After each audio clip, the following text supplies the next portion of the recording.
So, ayun guys, seafoods na naman tayo. So, ngayon, papakita ko sa inyo kung paano mag-steam. So, now, kailangan natin siyang ibabad.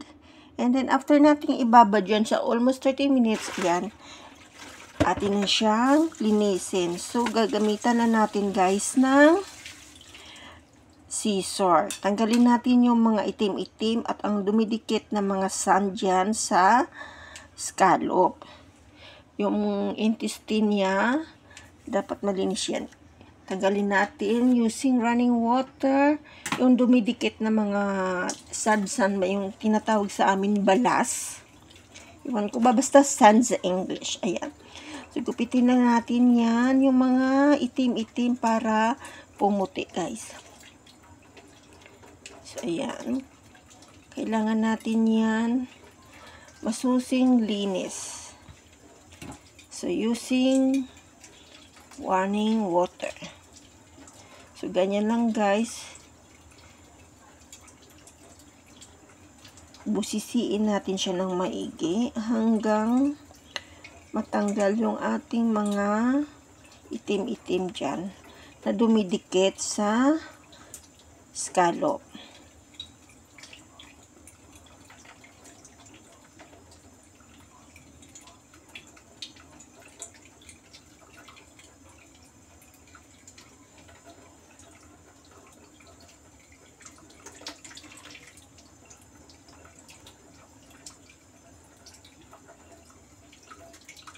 So, ayan. After yan, guys, malinis na siya.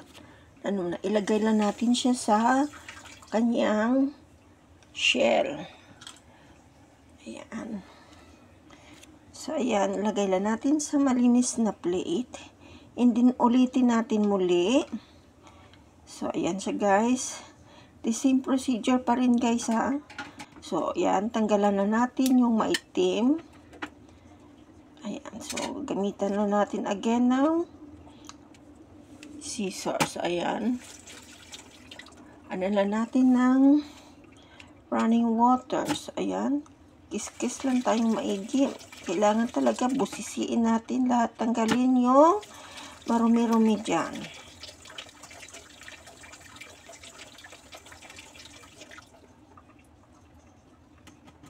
So, ayan. Malinis na talaga yan. So, after malinis natin lahat yan, guys.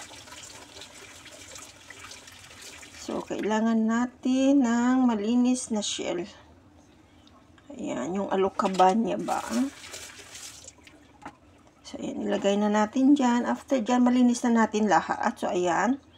So, ang ginawa ko guys, para hindi siya marami-rami. So, nagdikdik ako dyan guys ng black bean.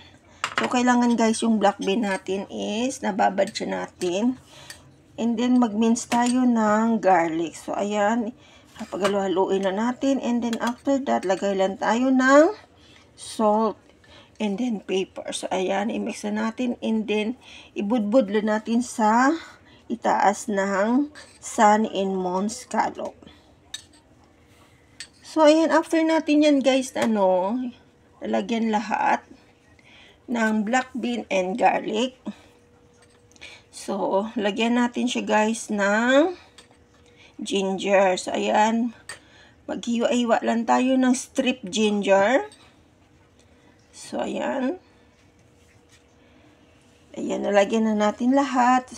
And then, nakaready na yung ating boiling water. So, while nakaready na yung ating boiling water, so now, steam na siya natin around mga 8 to 10 minutes. Dapat hindi natin patagalin kasi makukunat yan pag ma-overcook. So, ayan. Steam na siya natin guys 8 to 10 minutes. After natin guys ma-steam ng 8 to 10 minutes. Okay.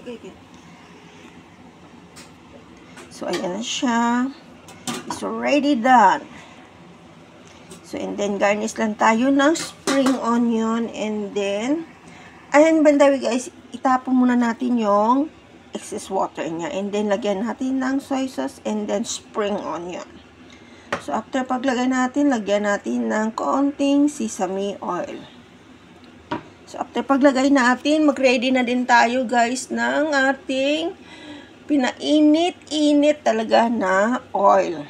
So, ayan, nagpainit na ako ng oil ko. And then, ilagay natin sa itaas ng Sun and Moon scallop. So, ayan siya guys.